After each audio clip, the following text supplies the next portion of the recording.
Boa tarde, pessoal. Marcelão na área. Simbora direto do trono. Nós vamos falar sobre o capítulo 37 de Ezequiel. Eu estava aqui ansiosíssimo e querendo falar sobre este capítulo. Estava querendo muito falar sobre este capítulo. Estava muito. Eu sou muito apaixonado por Ezequiel 37 há muito tempo. Pra você ter ideia, a pregação de avaliação final no trabalho de teologia do meu pai. Vocês estão me ouvindo bem? Se estiver me ouvindo bem, fala aí que vocês estão me ouvindo bem. Por favor. João, infelizmente eu não vou conseguir aceitar a sua solicitação para entrar aqui, que eu estou esperando a Claudinha, tá bom? Mas estamos juntos. Que bom que você está aqui. E aí o que acontece? Você está me ouvindo bem? Dá um joinha aí, me ajuda. Tá ok? Por favor, a Cláudia chegando e entrando, Ezequiel 37. Que fala sobre o Vale de Ossos Secos. Deixa eu abrir aqui. Dona Cláudia. E aí, garoto? Como está a senhora? Com dor. Com dor? É. É da idade. Sabe aquele, Tá na idade do condor. aquela, como é que fala? De luta, como é que é? Ai, que dor. Eu tô assim. Ai, que dor aqui, ai, que dor ali, ai, que dor. Taekwondo. Tá com É, dor aqui, tá com dor ali, tá com dor em todo lugar. pois é. Ezequiel no Novo Testamento, não é? Ou lá mesmo. É porque eu não tô achando aqui no Antigo Testamento, ele deve ter mudado. Vai com fé que você acha lá. Não achei. Só acredito que eu achei. Hum? É o 36, né? É, Se é o 36, então vamos no 37. Eu queria pedir para você sentar o dedo no avião aí, convidar algumas pessoas. Eu vou convidar a Rosana, a Rê, a Kika, a Gina, a Cláudia, a galera lá, a família Moraes. ó, eu já tô aqui, viu? Tá, eu queria pedir que vocês convidassem umas pessoas aí para participar dessa live de hoje. Uma live linda, uma live extraordinária, uma live direto do trono, um live direto do trono, para a gente conversar e falar sobre uma coisa que toca os nossos corações, que Deus coloca lá. Aqui já terminei, o Instagram já me bloqueou, disse que eu não posso convidar mais do que essas pessoas que estão ali, então eu estou feliz. O importante é convidá-los. Sintam-se convidados. Eu queria pedir que você fizesse a mesma coisa, que você fosse lá no seu aviãozinho, sentasse o dedo, convida 4, 5 pessoas para participar aqui e ouvir um pouquinho nessa hora do almoço a palavra do Pai. E senta o dedo no coração também. Cláudia convida a Tereza, ela não apareceu aqui para mim Já convidei. nos meus convites. É importante convidá-la porque ela está sempre aqui com a gente, prestigiando. Ezequiel 37, eu vou do 1 ao 14, posso ir? Ou você Pode. quer orar primeiro? Pode orar. Paizinho querido, muito obrigado por essa tarde aqui, por essa oportunidade de falar sobre a tua palavra. Essa oportunidade de trazer pessoas para ouvir da tua palavra. Essa oportunidade que o Senhor tem nos dado das pessoas, 70, 60, 80, 120 pessoas que vão assistindo essas lives diárias durante a semana, que vão fazendo comentários, que vão compartilhando com outras pessoas a tua palavra. Senhor, eu quero dizer que a nossa missão de vida é essa. Nosso propósito é fazer com que as pessoas vejam a Ti em cada um dos nossos passos. Eu louvo o Teu nome, engrandeço e agradeço cada um dos momentos que o Senhor nos dá, mediante a Tua palavra, mediante a Tua presença. Continue conosco. E que tudo que a gente for abrir a nossa boca para falar e que não vier de Ti, Senhor, faça como o Senhor fez com Ezequiel. Não nos deixe falar. E somente aquilo que vem da Tua boca, da Tua palavra, do Teu coração, que saia da nossa boca. É o que oramos e já agradecemos em nome de Jesus. Amém. Amém. Ezequiel 37, a partir do versículo 1 até o versículo 14, diz assim, ó, a visão de um vale de ossos secos. eu estava comentando com o pessoal aqui, Cláudia, que foi a mensagem de TCC do meu pai, do trabalho final da faculdade, foi em cima de Ezequiel 37. Eu acho que é por isso que é um dos motivos que... Como é que eu sei e me lembro disso? Porque eu que digitei toda a mensagem. Ele escreveu e eu digitei toda a mensagem. E talvez um dos motivos que eu sou tão apaixonado por esse capítulo é isso. E a visão do vale de ossos secos. Sobre mim veio a mão do Senhor, e ele me levou pelo Espírito do Senhor, e me deixou no meio de um vale que estava cheio de ossos. Ele foi pelo Espírito. Veio sobre mim a mão do Senhor. É impressionante que ele sempre fala assim: veio sobre mim a voz do Senhor, né? Me tomou. E agora foi a mão do Senhor que veio sobre mim Lembra e que eu me falei levou. no primeiro dia que a gente começou a falar sobre Ezequiel, são divididos em três partes, né? É Uhum. quando ele ali é abençoado por Deus para começar a falar, depois a voz do Senhor vem sobre ele, e aí vem a mão do Senhor sobre ele, né? Uau, é isso aí. E veio sobre mim a mão do Senhor e me levou pelo Espírito do Senhor. Quer dizer, veio a mão do Senhor e ele me levou pelo Espírito do Senhor e me deixou no meio de um vale que estava cheio de ossos. Ele me fez andar ao redor deles e eu pude ver que eram muito numerosos na superfície do vale. Estavam sequíssimos.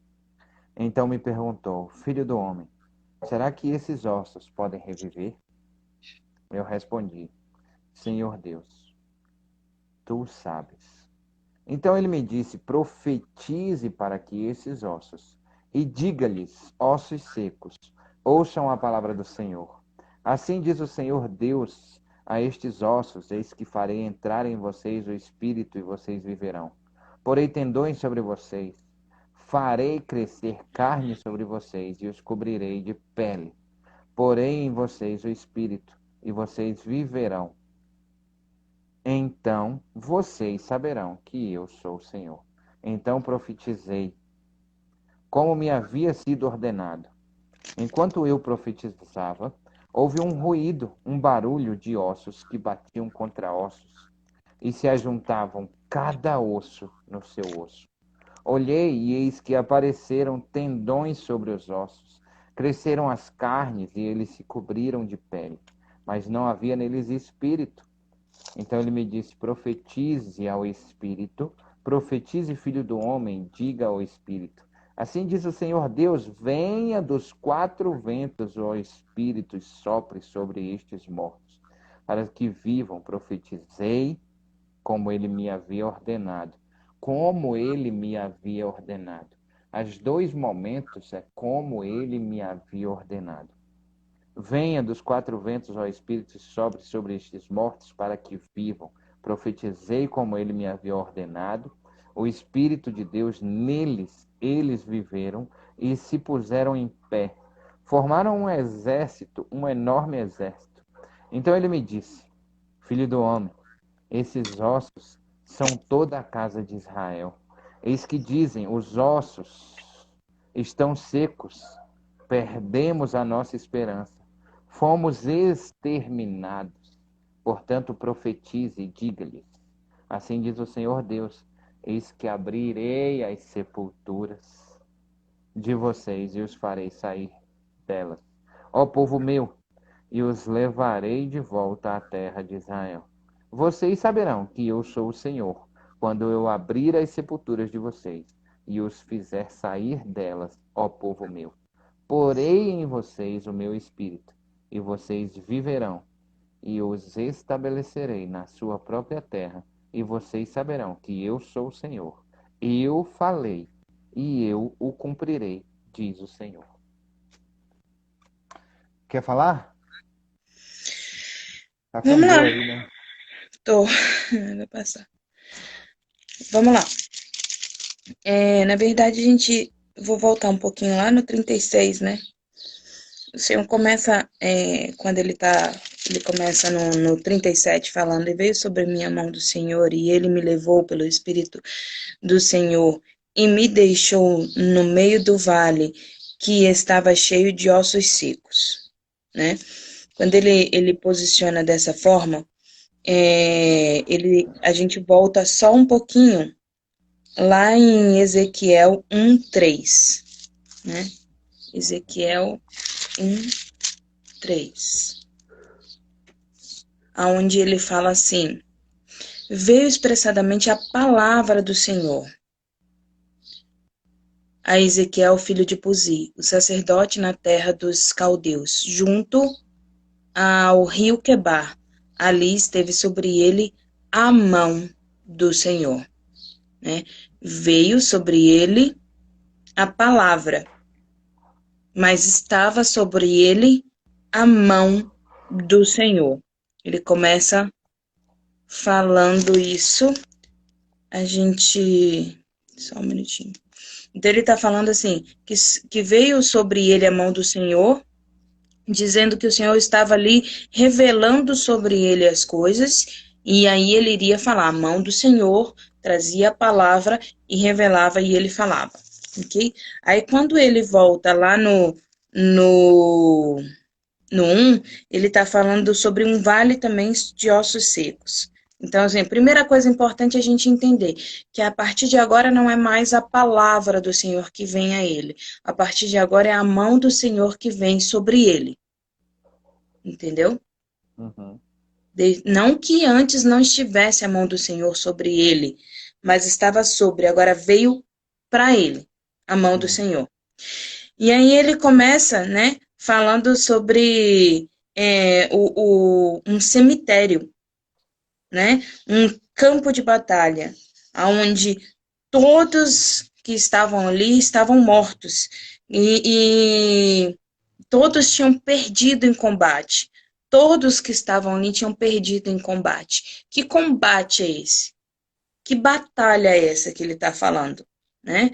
Qual é a batalha que ele está falando? Ele está falando sobre uma batalha espiritual, ele está falando muito mais do que uma batalha física, muito mais do que ossos, muito mais do que cemitério, muito mais. Ele está falando sobre alma, sobre espírito, ele está falando sobre uma guerra entre alma e alma, entendeu? De homens contra o inimigo das nossas almas. Ele está falando sobre um reino espiritual. Ele está indo muito mais além do que só um cemitério. Por que eu falei, vamos voltar no 36?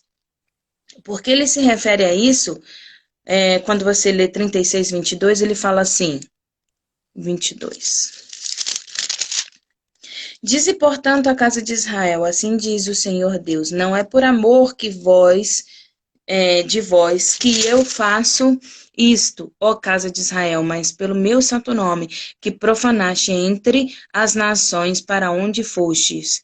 Então, vindicarei a santidade do meu grande nome, que foi profanado entre as nações, o qual profanaste no meio delas, as nações saberão que eu sou o Senhor, diz o Senhor Deus, quando eu vindicar minha santidade perante elas, tomar-vos-ei e entre as nações, e vos congregarei de todos os países, e vos trarei para a vossa terra.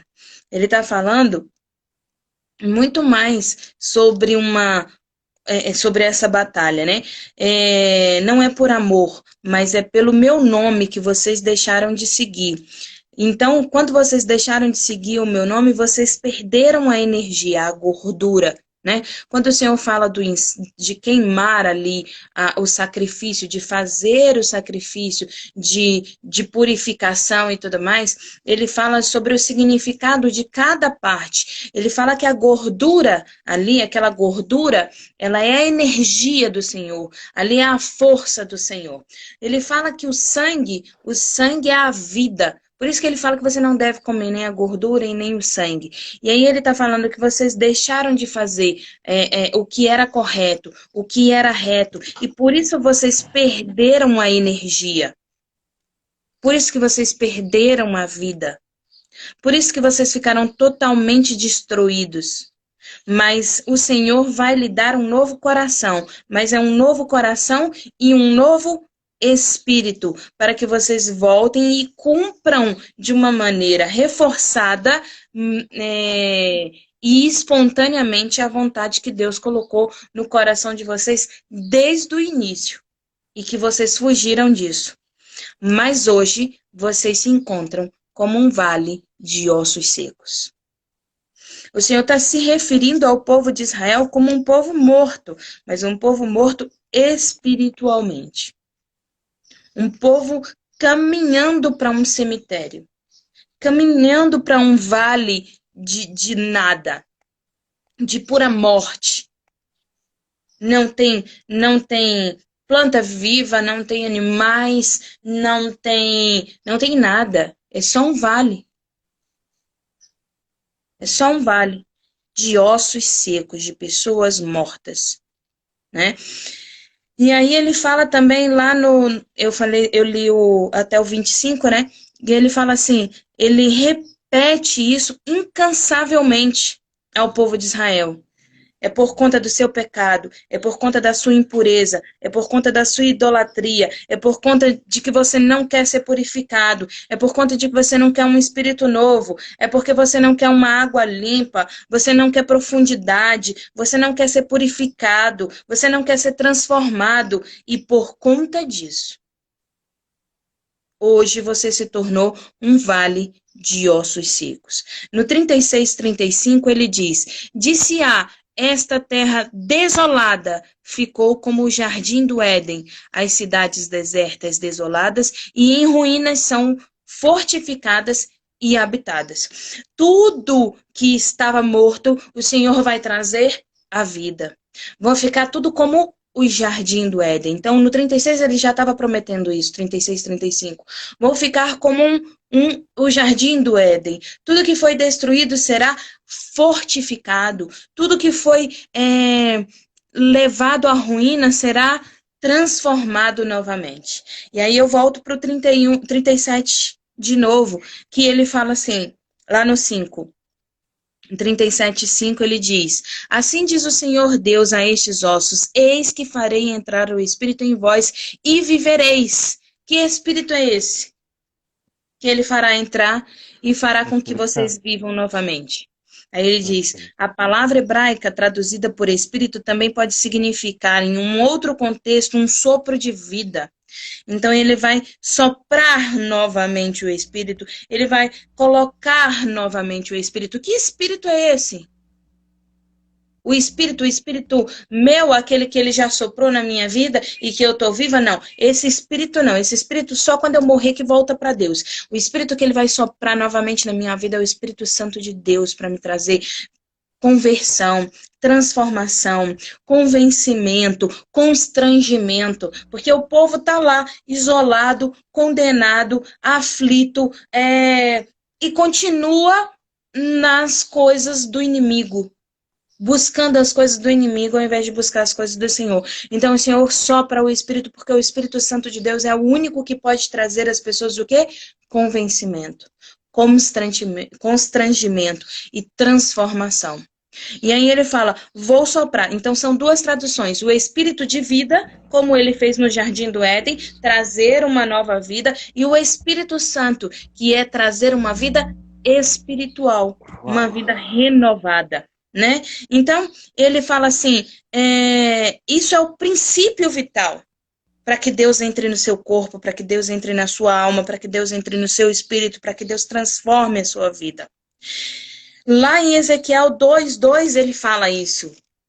Você vê que ele está incessantemente falando sobre isso o tempo todo. Ele fala, então entrou em mim o Espírito, quando falava comigo, e me pôs em pé, e eu ouvi o que ele falava.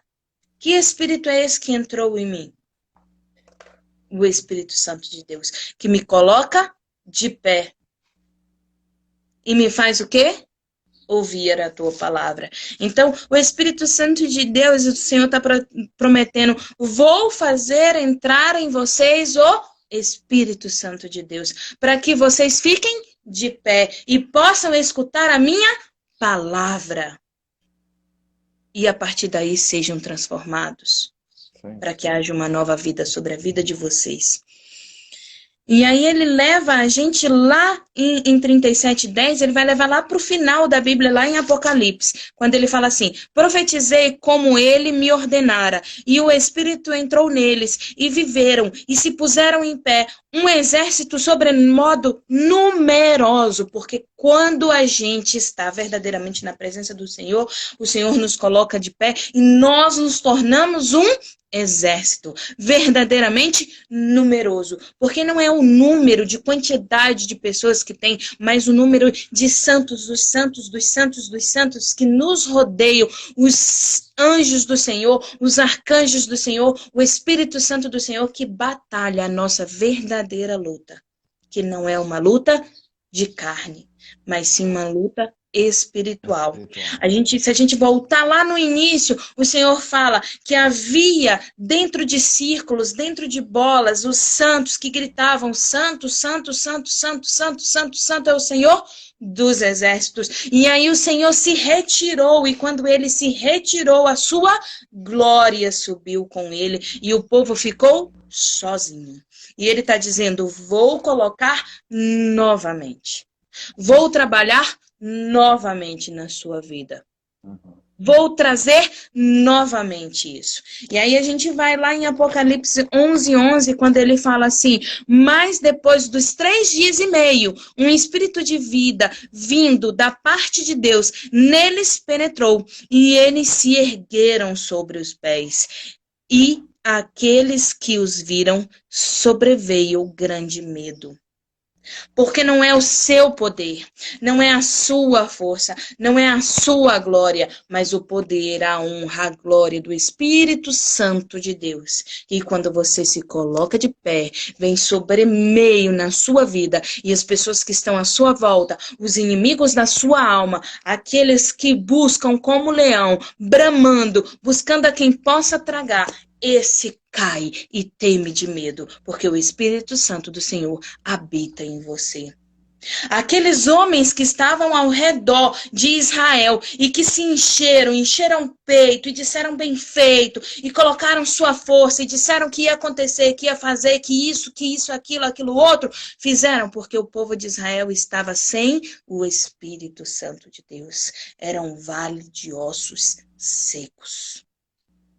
Era um vale de ossos secos. E o Senhor está dizendo isso para eles. E aí ele chega lá no 11, quando ele fala assim: então me disse, filho do homem, estes ossos são toda a casa de Israel. Eis que dizem: os nossos ossos se secaram e pareceu a nossa esperança. Estamos de todos exterminados. Lembra que o Senhor diz lá no 36, ele diz: mas primeiro vocês vão me clamar. Primeiro vocês vão me pedir. Primeiro vocês vão me buscar. E então eu vou encher vocês. Então eles começam ali a reconhecer. Eles vão dizer: olha para mim, eu tô seco. Eu tô vazio. A minha casa se esvairiu. Nós estamos exterminados. Se acabou. Não tem mais o que fazer. Não temos forças, não temos poder. Os deuses os quais nós adoramos nos abandonaram. E o que nós vamos fazer? Não somos nada. E o que nós tínhamos anteriormente, nós abandonamos, nós deixamos, nós largamos, e agora estamos vazios, secos, quebrados, em pó. E não há mais esperança, porque se você olha no túmulo e você vê morto, você diz: não há mais o que fazer. Acabou. Está consumado. Fim. Então não há mais esperança nos olhos de Israel. Nos olhos de Israel, porque para Deus não há impossíveis. Então esses ossos, toda a casa de Israel está ali acabada. E é importante a gente entender isso, porque Ezequiel, ele começa a se comparar, ele compara os exilados de Israel, ele olha um montão de ossos humanos estendidos, então ele começa a ver, ele começa a entender o que Deus está falando para ele, que são aqueles que estão presos, aqueles que estão exilados, aqueles que são escravos, e o Senhor está dizendo claramente para ele que ele vai os ressuscitar.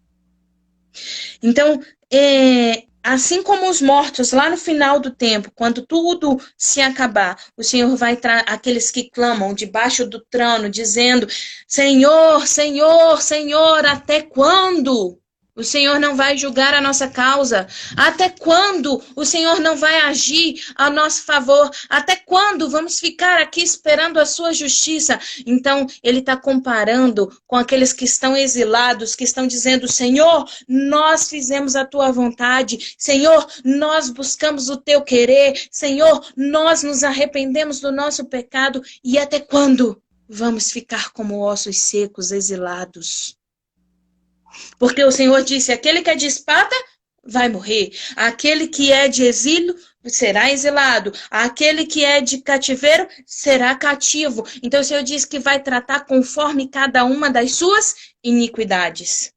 Então, aqueles que estão ali, exilados, que são os que vão retornar para a terra, começam a clamar. Porque o Senhor não é Deus que não é homem para que minta, nem filho do homem para que se arrependa. E ele disse: eu vou esperar vocês me clamarem. Eu vou esperar vocês olharem para vocês enxergarem que precisam tomar uma atitude e começarem a me clamar. Então, os exilados começam a clamar.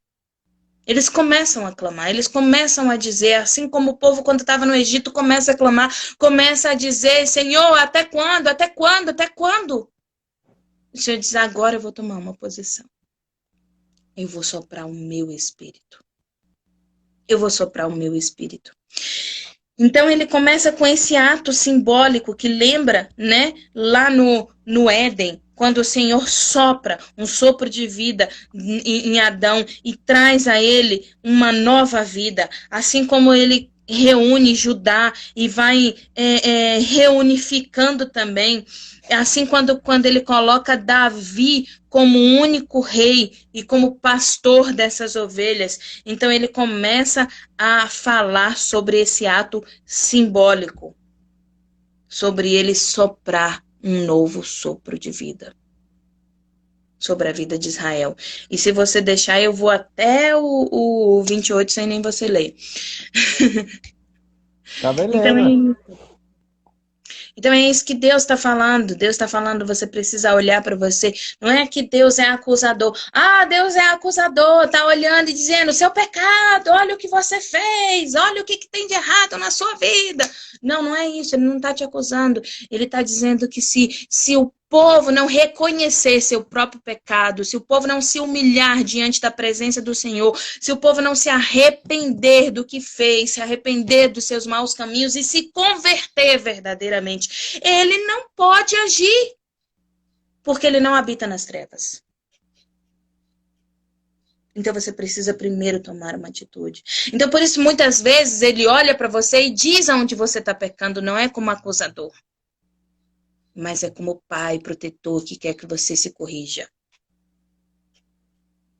Quer que você mude, quer que você seja transformado.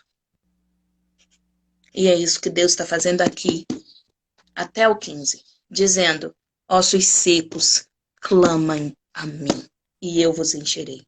Legal. Eu percebo assim, ele diz: veio a mão do Senhor sobre mim. E eu percebo que Deus começa a tratar com um profeta. Ele já tratou com o povo, já tratou com o líder, já tratou com os vizinhos, já tratou com aqueles que zombaram. E ele começa a conversar diretamente com a capacidade de fé e de acreditar do profeta. Deus trata o profeta nesse momento. Então, ele diz assim, no versículo 7, como você bem frisou, ele diz assim, antes um pouco, ele diz assim, assim diz o Senhor Deus a estes ossos, eis que farei entrar em vocês o Espírito e vocês verão. Porei tendões sobre vocês, farei vocês crescer farei crescer carne sobre vocês e os cobrirei de peles. Porém vocês o Espírito e vocês viverão. Então vocês saberão que eu sou o Senhor. Ele manda: profetize para os ossos e diga-lhes assim, né? Então profetizei como me havia sido ordenado. Enquanto eu profetizava, houve um ruído, e Deus não é Deus de confusão. Os ossos batiam contra ossos e se juntavam, cada osso a seu osso. Não foi um osso maior junto com um osso menor, e ninguém ficou manco, Perfeito. ninguém. É, exatamente. E olhei que apareceram tendões sobre os ossos. Então Deus, ele não é Deus de confusão.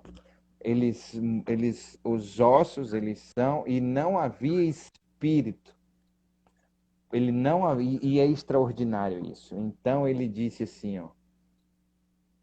É, eu vou falar sobre isso daqui a pouco. Calma aí, deixa eu circular aqui para não esquecer isso aqui. Não havia espírito. E o que acontece É dentro que desse nem eu processo? também, eu circulei aqui, ó, para eu É. não passar. O 12 e o 13, eu vou ler do 11, ele diz assim: Então me diz, filho do homem, esses ossos são toda a casa de Israel. Eis que diz: Os ossos são ossos e estão secos. Os nossos ossos estão secos, perdemos a nossa esperança. Fomos exterminados. Portanto, profetize e diga-lhes. É o que Cláudia acabou de frisar com muita veemência. Portanto, profetize e diga-lhes: Assim diz o Senhor Deus: Eis que abrirei as sepulturas de vocês e os farei sair delas, ó povo meu. E os levarei de volta à terra de Israel. Vocês saberão que eu sou o Deus, o Senhor, quando eu abrir as sepulturas de vocês e os fizer sair delas, ó povo meu. E eu quero que você volte lá em Mateus 27, de 52 a 53. Na verdade, a gente vai ler dos 50 ao 53. Quando a gente está na morte de Jesus, Jesus clamando outra vez com grande voz, rendeu ao Espírito. E ele disse, e é muito difícil ele dizer o que ele disse no tipo de morte que ele morreu.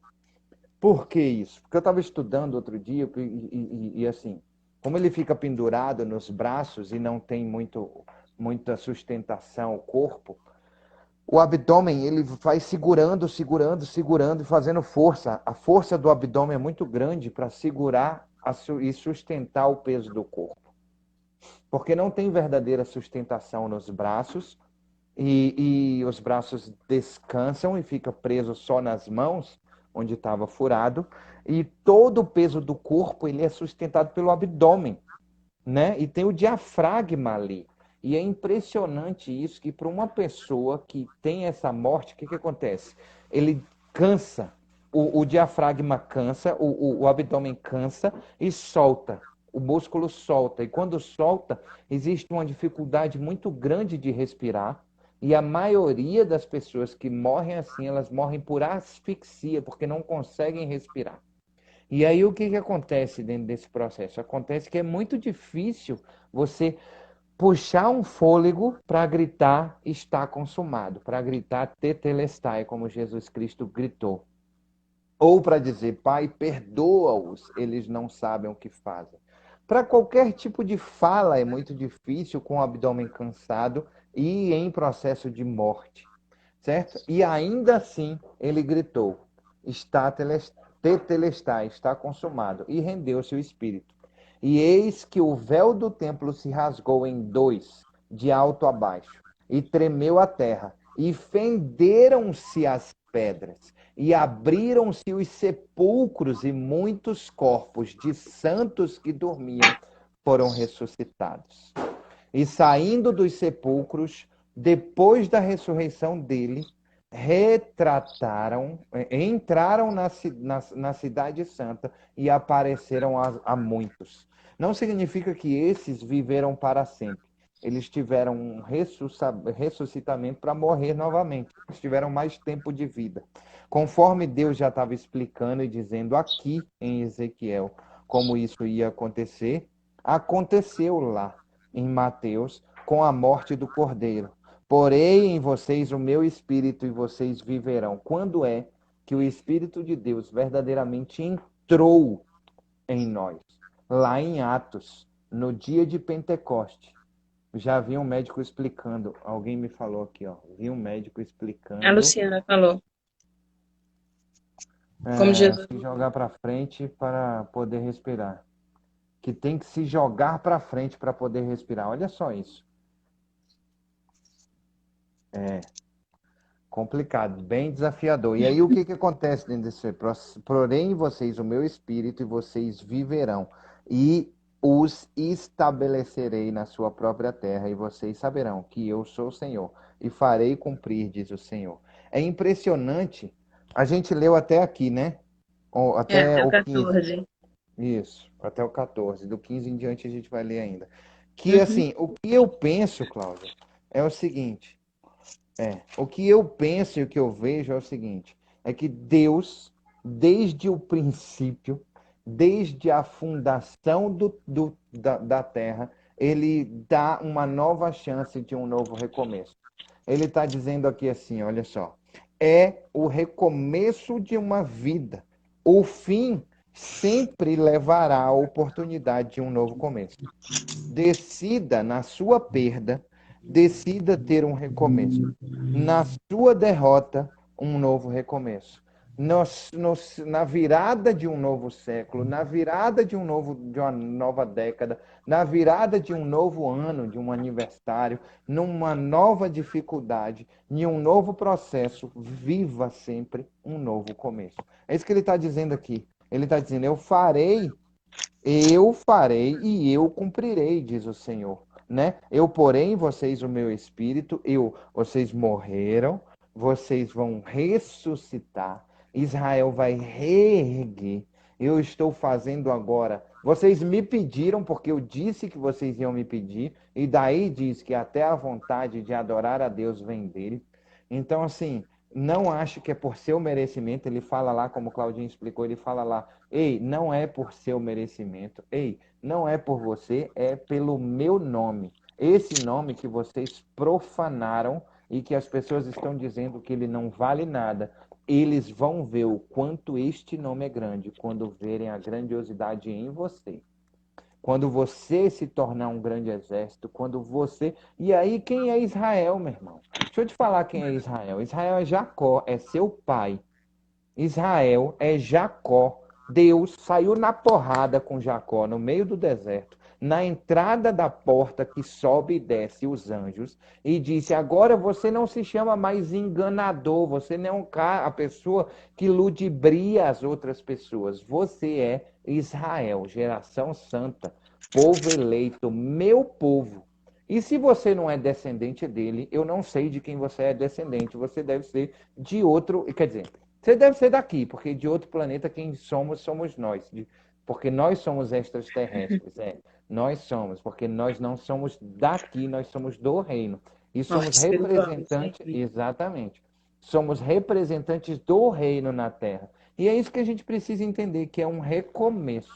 É recomeçar, começar novamente. Então, toda dificuldade é recomeço. Toda tristeza é recomeço. Todo novo desafio é recomeço. Toda nova felicidade é recomeço, meu irmão. Vou abrir uma nova empresa, é recomeço. Vou com um casamento, é E recomeço. até para Nova ser feliz, namorada, né, recomeço. Marcelo, é difícil. Até para ser feliz é difícil. Porque assim, quando você entra num processo de tristeza, um processo de luto, principalmente quando você é responsável por isso, como por exemplo, Israel é completamente responsável pelo que ele está passando. Israel se abandonou ao Senhor. E aí, quando você recebe o Espírito Santo de Deus e você se reconcilia com o Senhor, você tem um entendimento do que você fez de errado, né? Então entra um processo aí de culpa, um processo de arrependimento, um processo de transformação. Então, até para começar a ser feliz é difícil porque você se sente ou incapaz ou como é que fala? Não merecedor, né, Exatamente. da felicidade. Então, até para Exatamente. começar a ser feliz é difícil. É. Até a aceitação para a felicidade. Porque a gente não consegue enxergar um momento de desgraça na nossa vida como felicidade. Olha só. A Exatamente. gente não consegue enxergar na nossa vida um filho doente como felicidade. A gente não consegue enxergar na nossa vida ter um teto, por mínimo que ele seja. Eu estava preparando um roteiro hoje que vai entrar no ar daqui a 2 semanas, mas eu tenho, que vai entrar no ar daqui a 2 semanas, que fala justamente sobre o feedback da vida.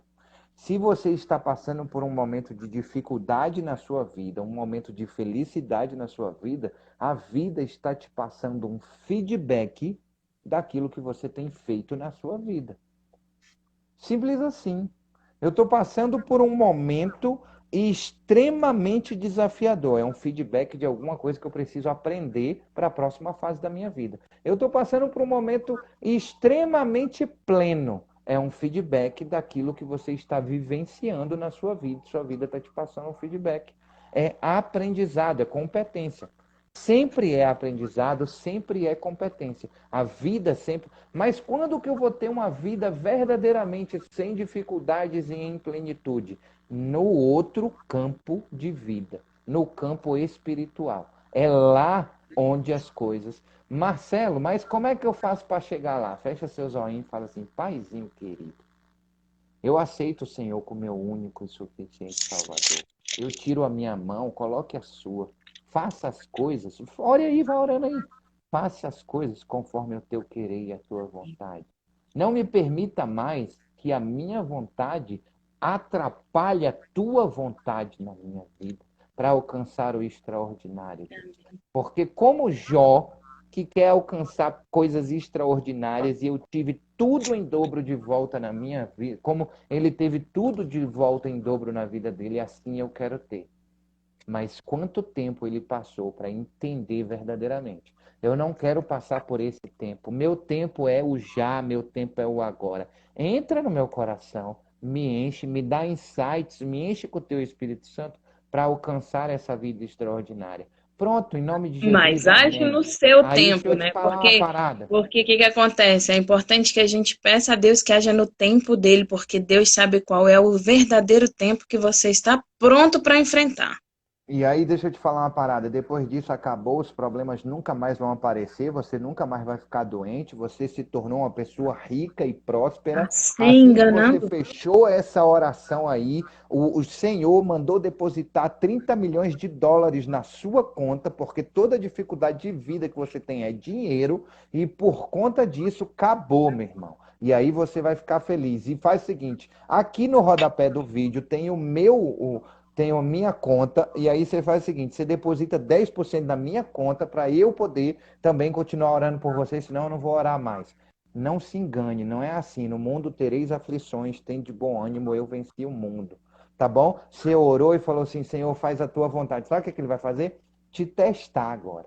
Ele vai fazer assim: vamos ver realmente se ele quer mesmo a minha vontade. Deixa eu dar uma espremidinha aqui, só uma espremidinha. Sabe aquele negócio de um freiozinho na língua do filho dele para saber se ele realmente entregou a vida dele na minha mão e acredita que eu vou fazer tudo. Aí eu chego e falo É, assim: mas não se engane, não é eu só um não freiozinho na admito, língua, não. Deus eu não dá não fardo maior admito. do que possamos carregar, né? Então, mas Exatamente. ele vai Mas dar, ele vai te porque testar. Ele vai te testar. Aí você fala assim: não, eu não admito, porque um freio, Deus não manda as coisas completas para mim. Mas então acredite que é só um talhozinho e pronto. E aí você vai dormir melhor. Mas eu quero só saber se você botou na minha mão mesmo, ou se é na tua mão que você vai resolver a parada.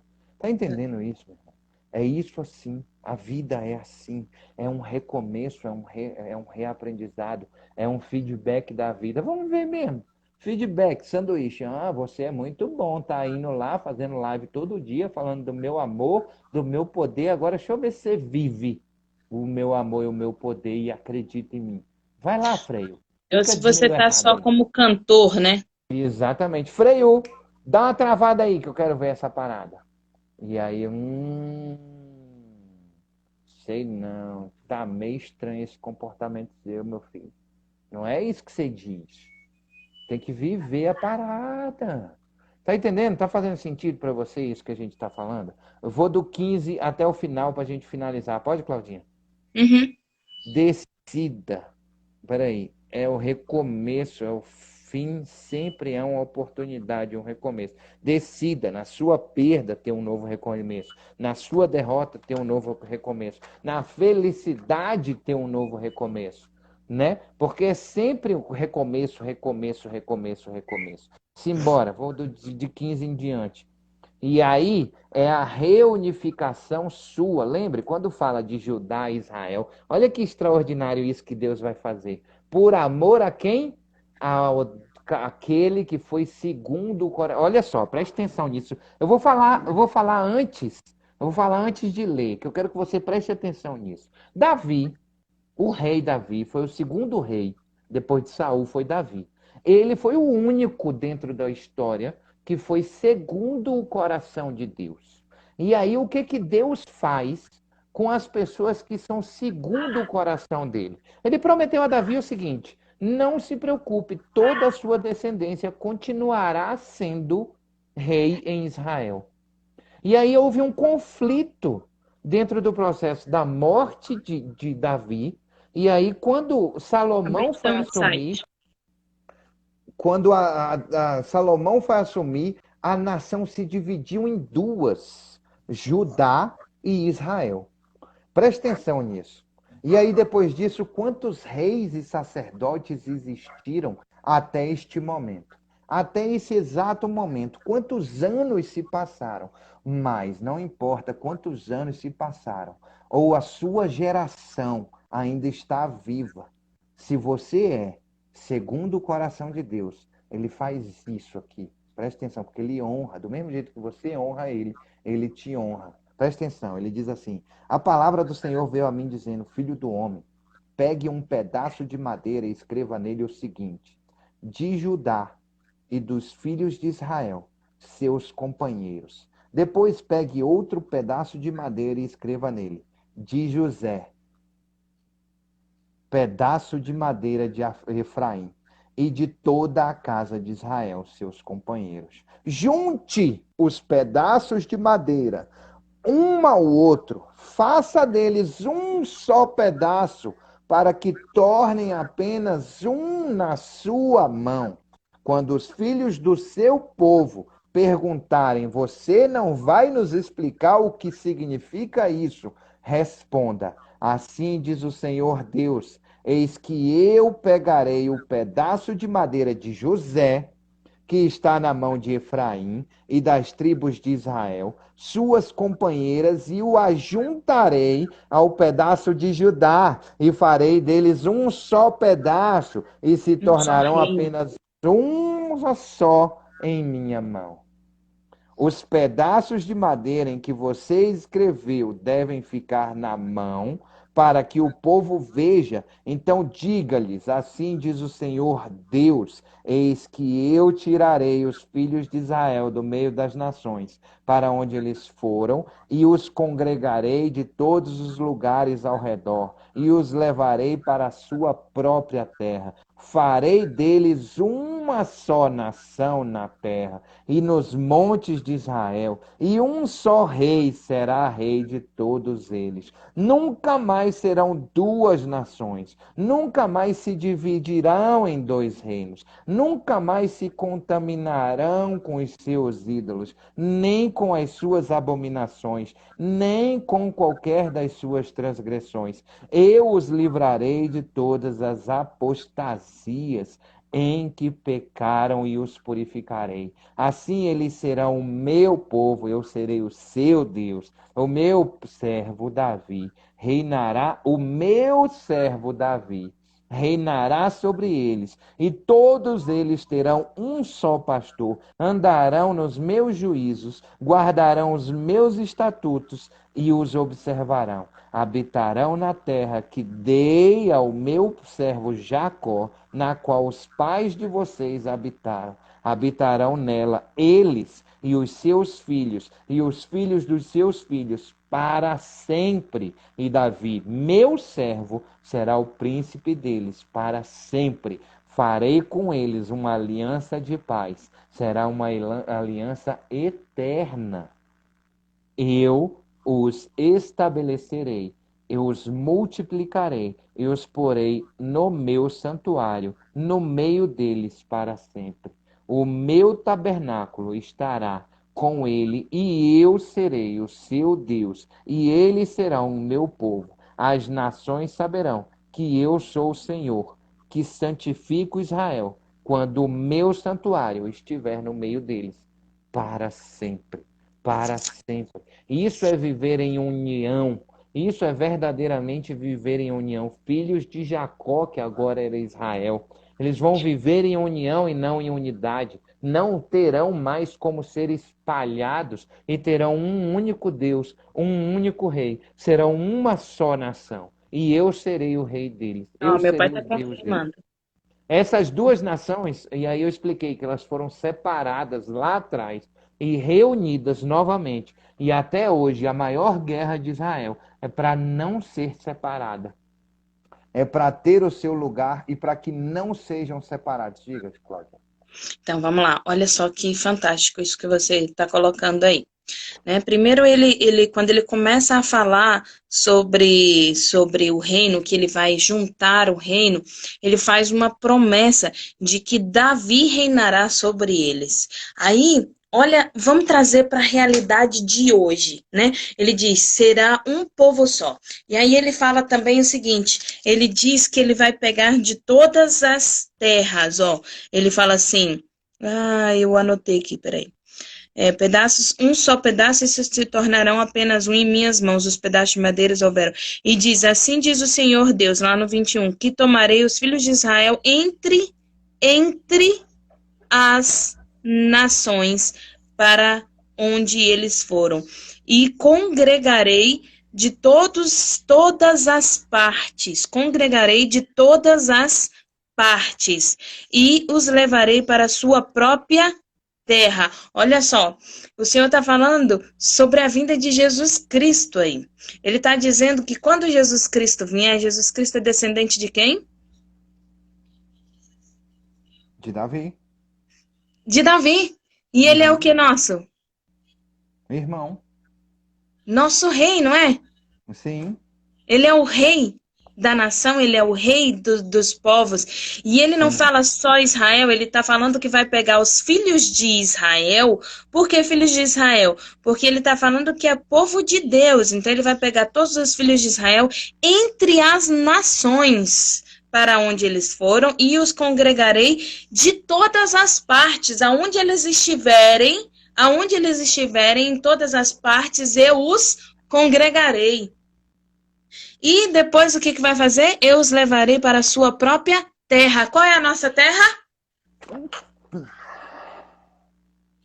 A nossa terra é celestial, na verdade. A nossa terra é os céus. A nossa terra é estar com o Pai. Então ele está falando assim, então ali eles não vão mais se contaminar com seus ídolos, nem com suas abominações, nem com qualquer das suas transgressões. Vou livrá-los de todas as suas apostasias em que pecaram, e purificarei, assim eles serão verdadeiramente o meu povo, e eu serei verdadeiramente o seu Deus, e o meu servo Davi reinará sobre eles. Terão um só pastor. Quem é o nosso pastor? Meu bom pastor é Cristo, com ele eu andarei. Conduz-me às calmas águas, com ele eu andarei. Então ele, Cristo, descendente de Davi, ele é o nosso rei, ele é o nosso pastor, e não mais seremos separados, e não mais seremos dispersados, e não mais seremos contaminados, porque ele, Jesus Cristo, nosso bom pastor, ele vai nos conduzir, não é? E ele fala assim, né, servos de Jacó, ele fala, Davi, meu servo, será seu príncipe eternamente. Eternamente. Por que será o príncipe? Olha a analogia. Por que príncipe? E por que eternamente? Quem é o seu rei? Jeová. Jeová é o meu rei. Jeová é o meu Senhor. Jeová é o meu Pai. Jeová é quem eu sirvo. Então ele será o nosso príncipe. Por quanto tempo? Eternamente, para todos sempre, né? E ali farei com vocês uma aliança de paz, uma aliança perpétua. perpétua. E o meu tabernáculo estará com eles. O meu tabernáculo, o meu templo, o meu lugar de oração, a minha habitação, a minha morada estará com eles. Com eles onde? Onde é? Ó, aqui onde é, ó. Aqui onde é, ó. Beijo no coração, ó. Isso aí. Bem aqui. Bem aqui. E aí o que acontece? Ele fala: as nações saberão que eu sou as nações. Ele não diz Israel, ele não diz o Egito, ele não diz só. Não! As nações. Todas as nações, porque o Senhor não terá nenhum por inocente. Então todas as nações saberão que eu sou o Senhor, que santifico a Israel, quando o meu santuário estiver para sempre no meio deles. Quando o meu santuário estiver para sempre no meio deles. Aqui, ó. Onde está o santuário de Deus? No meio da gente. Bem aqui. No meio da gente. Então, quando você for santuário de Deus, quando você for templo de Deus, quando você verdadeiramente estiver como tabernáculo de Deus, quando o Senhor fizer de você a habitação dele, sua morada, sua casa, sua vida, a partir daí, ele reina sobre a sua vida eternamente. Né, pai? Ó, meu pai tá dizendo sim ali também, ó. Coisa gostosa, amor, Deus. Ele disse que estava balançando a cabeça, confirmando. Assim. Sim, muito lindo, amor, Deus. Então, Deus está chamando a atenção não só para aquela época. Ele está chamando a atenção a vários momentos. Ele diz, desde o princípio eu venho falando com vocês, vocês estão se dispersando, se tornando ossos secos, se tornando pessoas mortas, vivos mortos. Né? E aí eu estou dizendo para vocês, transformem sua vida, me peçam, clamem a mim e eu te responderei quando verdadeiramente me buscarem de todo coração, quando vocês se colocarem verdadeiramente na minha presença, quando vocês estiverem aos meus pés, ali eu vou fazer a obra na vida de vocês, então eu soprarei o meu espírito sobre a vida de vocês e ali eu vou colocar a minha mão e eu vou abençoar vocês, vou transformar e farei de vocês uma grande nação e cumprirei o que eu prometi a Davi, porque a descendência de Davi vai reinar e vai reinar por toda uma eternidade, porque eu vou pegar Jesus Cristo que vai pagar o preço pelo teu pecado, porque lá na lei, lá no passado eu disse o quê?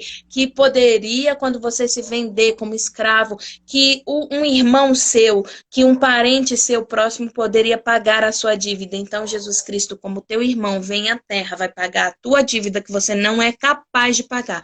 E ali eu vou soprar um sopro de vida verdadeiro sobre você, e aí você vai tomar posição, e todas as nações vão saber que eu sou o verdadeiro Deus, e ali eu pegarei de todas as nações o verdadeiro Israel de Deus. Quem é o verdadeiro Israel de Deus? Eu, você. E por isso que ele vem, desde se eu não me engano, do 30 até o 37, ele vem dizendo assim, vem cá, de onde veio o Egito?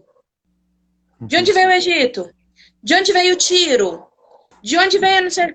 Todo mundo veio de Adão, todo mundo era povo meu. Vocês se afastaram, vocês fizeram o que vocês quiseram, vocês correram para a cidade onde vocês queriam, vocês se afastaram da minha vontade, do teu querer, queriam construir torre, queriam fazer isso, queriam fazer aquilo, dificultaram a vida de vocês do jeito que vocês quiseram. Eu estou colocando para vocês que não só Israel terra que está aqui pode me clamar, mas qualquer um de vocês pode, e eu vou te responder quando vocês me clamarem de todo o coração.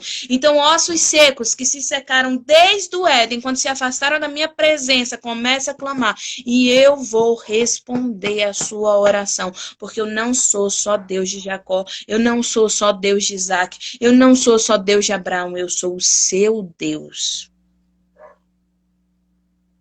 Aquele que te tirou da terra do Egito. Grande isso, né? Extraordinário isso. Sensacional isso. Deus é lindo. Para encerrar, Claudinha? Você vê um quebra-cabeça, né, Marcelo? Se você, como o Espírito Santo é lindo, né? Porque ele vai dando assim. Porque você vê um quebra-cabeça, você não entende. Poxa, por que Deus chama Israel de povo de Deus? E aí ele fala que que muitos são chamados, mas poucos são escolhidos. Aí você fala, poxa, Deus escolhe. Não, não é Deus que escolhe, é você que É a escolhe. gente que se E aí você escolhe. fala assim, poxa, mas Deus escolheu Israel. Né? Deus escolheu Israel. Poxa, que Deus injusto. Por que ele escolheu só Israel? Aí ele vem aqui em Ezequiel dizendo, eu não escolhi só Israel. Eu não escolhi só Israel. O Egito era Israel e deixou de ser Israel e passou a ser Egito. Tiro era Israel e deixou de ser Israel e passou a ser Tiro. E cada cidade que foi se formando deixou de ser Israel para ser. Podia ser só um grande Israel de Deus. Um mundo inteiro, ao invés de ser chamado terra, ser chamado Israel de Deus. Mas não foi isso que o povo quis, não foi eu. Mas tudo bem, eu tô aqui. Tô renovando minha aliança com vocês. Vou ter que renovar de novo lá em Mateus. Agora eu quero saber quando é que vocês vão me buscar verdadeiramente.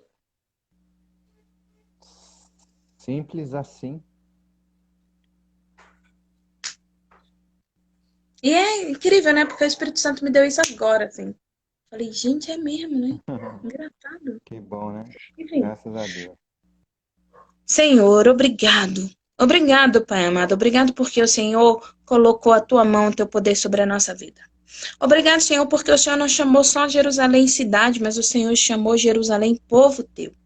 E nós somos povo teu. Oh Deus, todos nós somos chamados e eu escolho estar na tua presença. O Senhor, revela aos nossos corações a tua vontade, o teu querer.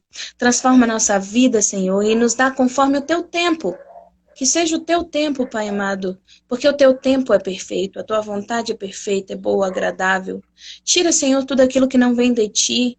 Tira, Pai amado, as nossas transgressões. Tira, Senhor, em nome de Jesus Cristo, a nossa desobediência, a nossa petulância.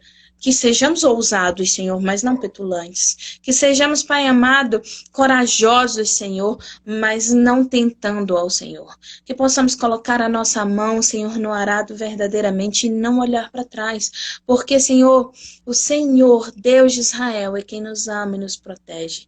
Que tiremos, Senhor, o nosso livre-arbítrio e sejamos, Senhor, os pintinhos que o Senhor quer cobrir debaixo das suas asas. Cobre-nos, Senhor. Resgata-nos, Senhor. Protege-nos, Senhor. Transforma o nosso coração verdadeiramente. Que esses ossos secos aqui sejam avivados pelo Senhor. Em nome de Jesus Cristo. Amém. Amém.